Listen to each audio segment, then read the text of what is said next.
2007년 8월 6일 월요일입니다. 며칠 전에 아내는 예수님께 꿈속에서라도 잘생긴 얼굴을 보여주세요 하고 부탁을 드렸더니 보여주시지 않을 거라고 하셨습니다. 어젯밤에 기도를 하면서 예수님 증거를 보여주세요 라고 하는 큰아들의 방언 기도를 둘째가 통변을 해 주어서 아내도 따라 증거를 보여달라고 기도를 했습니다. 아내는 땡순 엄마와 아빠, 그 엄마의 형제들까지 그릇된 믿음으로 인해서 곤혹을 치르고 있기 때문에 고통스럽기가 그지없었습니다. 아내가 기도 시간이 되어 방언 기도를 하면서 자녀들에게 통변을 하도록 하게 했는데 우리를 괴롭히는 그들의 죄를 불쌍히 여겨달라고 하며 울면서 기도를 한다고 했습니다. 기도를 마치고 새벽 1시쯤 잠을 자고 아침녘에 깼는데 그들의 핍박이 생각이 나서 아내는 불쌍히 여기며 기도를 하다가 어느새 다시 잠이 들었습니다. 꿈에서 목사인 내가 하늘을 가리키는데 하늘이 환하게 빛이 나고 밝아지면서 서쪽 하늘에 예수님이 보였습니다. 아내는 옆에 있는 사람들에게 저기 보세요, 저기 보세요, 예수님이세요 하면서 예수님이 계신 쪽을 왼손으로 가리켰습니다. 차 안의 여성도들과 밖의 여성도들이 아내가 가리키는 쪽을 보았습니다. 예수님께서 얼굴을 뒤로 치치시고는 오른쪽 손가락으로 V자를 만드셨고 왼손은 주먹을 쥐고 계셨습니다. 아내가 이 땅에 살아오면서 처음 느껴보는 깨끗한 하늘이었으며 더러움이란 전혀 느낄 수 없는 깨끗함이었습니다. 그리고는 어떤 권사님이 종이에 예언을 하시며 글을 적는데 예수님이 실제로 오신 것을 믿지 못하는 사람들을 책망을 하셨고 엘로힘, 엘렐 라헤로이 등등 5개 정도를 썼는데 2개밖에 기억이 나지 않고 외웠다고 했습니다. 그리고 잠에서 깨어났습니다.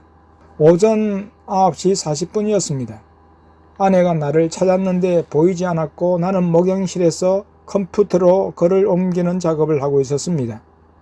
나에게 쫓아와서 꿈 이야기를 하고 엘로힘은 아는데 엘렐 라헤로이는 모르겠다면서 뜻풀이를 해달라고 했습니다. 엘로힘은 히브리어로 하나님이십니다. 창세기 16장 14절에 나오는 브엘 라헤로이는 감찰하시는 하나님인 것은 아는데 엘렐 라헤로이에 대해서는 알지 못하기 때문인데 제때 해석을 해주지 못했습니다. 아내는 집으로 와서 잠자는 둘째에게 예수님을 만났다 하니까 벌떡 일어났습니다. 꿈 이야기를 하며 예수님께 여쭈어보니까 아내가 영안이 열리면 해석을 해 주시겠다는 것이었습니다. 아내는 궁금해서 히브리어 교수님께 전화를 해야지 하고 생각하고 있는데 내가 집에 와서 뜻을 가르쳐 주었습니다. 하나님은 감찰하시는 살아계신 하나님이시다 라고 뜻을 말해 주었습니다. 아내는 아들과 대화 중 예수님께 왜 잘생긴 얼굴을 다 보여주시지 않았습니까? 라고 했더니 그러면 모자이크 처리해서 다시 보여줄까? 라고 농담을 하셨습니다. 오늘 낮에는 아내가 성령님께 부탁을 드렸습니다. 이제는 성령님 얼굴을 보고 싶어요 라고 말씀을 드렸더니 쉽게 볼 수 있을까? 라고 하셨습니다. 아내가 성령님께서 보여주실 줄 확신이 믿습니다 라고 했습니다. 오늘 밤 기도 시간에 기도를 하는데 아내는 손등과 손바닥과 팔이 따끔따끔했습니다. 불도 전기도 느껴지는지라 둘째에게 물었더니 손등과 팔에 고슴도치처럼 독가시가 생긴다고 말을 했습니다. 며칠 전부터 불사역을 하셨는데 오늘에야 아내는 불을 많이 느꼈습니다. 찬양 시간에 왼손바닥이 뜨거웠다고 했습니다. 예수님, 왜 독가시를 주세요? 여쭈었더니 오늘 나를 만났기 때문에 준다 하셨습니다. 아내는 방언으로 계속 회개 기도하면서 예수님 감사해요 라고 감사 기도를 드렸다고 했습니다. 요즘은 방학이고 늦게 자기 때문에 아내나 자녀들이 늦게 일어나는 경향입니다. 밤 12시쯤에 자면 오전 10시경이 되어야 일어납니다. 자녀들은 오후 12시 20분이 되어 피아노 학원을 갑니다. 고 3년생인 첫째는 아침 6시에 일어나서 인근 도시에 있는 학교로 갑니다. 나는 첫째가 학교 가는 그 시간쯤 일어나거나 조금 더 늦게 일어나기도 합니다. 철야 기도를 시작했을 때는 새벽 2시, 3시까지 기도를 하고 잤기에 그 다음날에 정상적인 일과를 위해 새벽 기도를 하지 않았습니다. 예수님이 오시고 나서도 밤 12시에서 1시에 자기 때문에 새벽 기도를 하지 않다가 예수님께 내가 새벽 기도 할까요? 여쭙는데 아직은 안 해도 된다. 나중에 사람 많이 오면 하라 하셨기 때문에 일어나는 시간이 자유롭습니다. 또 성령님께서 아내와 자녀들은 푹 자도록 하셨습니다. 오늘은 일어나는 대로 목양실에서 노트에 쓴 글을 컴퓨터에 옮기는 작업을 했습니다. 하루하루 쓸 것이 많고 또 지금까지 써온 글이 많았습니다. 지금은 내가 쓴 글만을 옮겨 적는데도 시간이 많이 걸렸습니다. 글을 아침 10시 정도까지 옮기고 있을 때 둘째가 일어나 내게로 왔습니다. 예수님께서 이제 그만 쓰라고 하신다 하여 컴퓨터를 껐습니다. 아내가 일어나 아침 식사를 준비하여 밥상을 차릴 때 예수님과 성령님이 오셨습니다. 그의 첫째가 선불 교통카드에 돈이 얼마 없다고 말했습니다. 당장 내일 교통카드에 돈을 넣어야 되고 해서 돈이 필요했습니다. 아내는 카드로 현금을 조금 결제해서 미리 돈이 들어오면 갚으면 된다고 했습니다. 카드 현금 대출은 이율도 세고 될 수 있으면 사용 안 하는 것이 내 원칙이었습니다. 교회 건축 헌금은 묶여 있고 쓸만한 돈이 없을까 하는데 작년 11월부터 넣고 있었던 청약 저축을 껴야 되겠다고 생각했습니다. 그 이야기를 아내에게 했는데 아내는 놔두자고 했습니다. 아내가 예수님께 찾을까요? 여쭈었습니다. 예수님은 가타부타 아무 말씀도 하시지 않았습니다. 그래서 나도 아무 말 않고 예수님이 돈 주실 때까지 기다리자고 마음먹었습니다. 오후 3시부터 교회에서 한숨 자고 일어났을 때 시간을 보고 4시였습니다. 청약 저축은 우리가 사택 문제를 해결하기 위해서 한 일인데 이제 예수님과 성령님이 찾아오시고 또 우리의 미래가 확실히 보장되었는데 그것이 무슨 필요가 있겠는가 생각이 들었습니다. 내가 평안히 눕고 자기도 하리니 나를 안전히 거하게 하시는 이는 오직 여호와시니이다. 시편 4편 8절.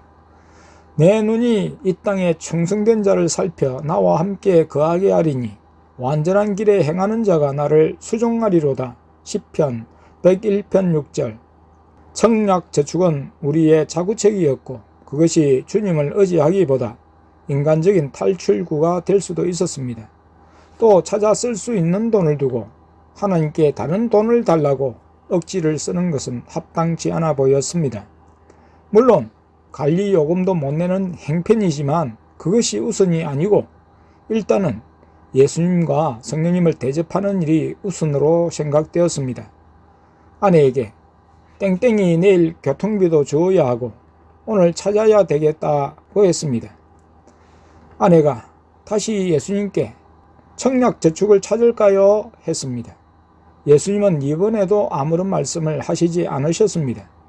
내가 아내에게 이것은 건축 헌금과는 달리 찾아 써도 된다며 내가 깨달은 생각을 말하며 예수님이 우리의 결단을 요구하신다고 했습니다. 그때서야 아내가 동의를 해 주었습니다. 그래서 마감 시간이 되기 전에 은행으로 차를 몰고 가서 해약을 하고 돈을 찾을 수 있었습니다. 해약금은 30만 원도 채 되지 않았고 관리 요금을 낼 액수도 못 되었습니다. 11조와 생활비를 구분하고는 나머지 금액을 통장에 넣었습니다. 그리고 마트에 들러 5개 묶음 라멘 2봉지를 구입하여 집에 왔습니다. 점심이 늦었지만 자녀들 스스로 라멘을 끓여 먹겠다고 하여 하나씩 끓여 먹었습니다. 둘째, 막내, 내 순으로 라멘을 각각 끓일 때마다 한 분씩 드렸습니다. 세 분이 다 드셨습니다. 우리는 라멘을 먹을 때 뒤에 있는 성분표를 보고 돼지 기름이나 돼지고기가 들어간 것은 먹지 않았습니다. 예수님은 영안이 열렸으나 구별의 단계로 가지 않는 성도로부터 식사를 대접받으실 때 돼지고기만은 드시지 않으신다고 하셨습니다. 믿음 생활을 시작할 때는 구별이 뭔지 모르고 또 교회에서도 가르치지 않았지만 이제 이 기록을 읽는 모든 사람이 구별이 되어 하나님을 섬겼으면 하는 바람입니다. 삼위일체 하나님은 신약 성도들도 몸과 마음을 구별하여 거룩하게 살기를 원하십니다. 예수님이 구별은 구원과는 상관이 없다고 하셨습니다. 현재 하나님이 구별시키는 사람이 있고 구별을 시키시고 있지 않는 사람이 있습니다. 다 구별을 시키시지는 않으나 하나님께 더욱 사랑받고 쓰임받으려면 구별이 필요합니다. 음식을 구별하면 지혜가 더해지고 기도가 빨리 응답된다고 하셨습니다. 그러므로 형제들아, 내가 하나님의 모든 자비하심으로 너희를 권하노니 너희 몸을 하나님이 기뻐하시는 거룩한 산 제사로 드리라. 이는 너희의 드릴 영적 예배니라. 너희는 이 세대를 본받지 말고 오직 마음을 새롭게 함으로 변화를 받아 하나님의 선하시고 기뻐하시고 온전하신 뜻이 무엇인지 분별하도록 하라. 로마서 12장 1, 2절. 하나님이 이 네 소년에게 지식을 얻게 하시며 모든 학문과 재주에 명철하게 하신 외에 다니엘은 또 모든 이상과 몽조를 깨달아 알더라. 다니엘 1장 17절. 밤 기도회를 시작했습니다. 예수님이 찬양을 인도하시는데 두 곡만 부르시고 마치셨습니다. 이어 기도에 들어가자고 하셨습니다. 쉬고 기도했는데 예수님이 그만하라고 하셨습니다. 시간을 보니 1시간을 기도했습니다. 둘째를 통해 나에게 컴퓨터에 글을 옮기는 작업을 계속하라고 하셨고 다른 가족들은 내가 쓰는 글을 지켜보며 기도하라고 하셨습니다. 오늘 정 목사는 밤을 새워서 책을 쓰라 하셨습니다. 그러시면서 예수님이 목양실에 오셔서 나의 글 쓰는 것을 쭉 지켜보셨습니다. 새벽 1시 30분이 되었을 때 예수님이 2시까지 하고 그만 자라 하셨습니다. 예, 알겠습니다. 예수님이 2시가 되면 마귀들이 왕성하게 활동하기 때문에 그 전에 자야 한다고 하셨습니다.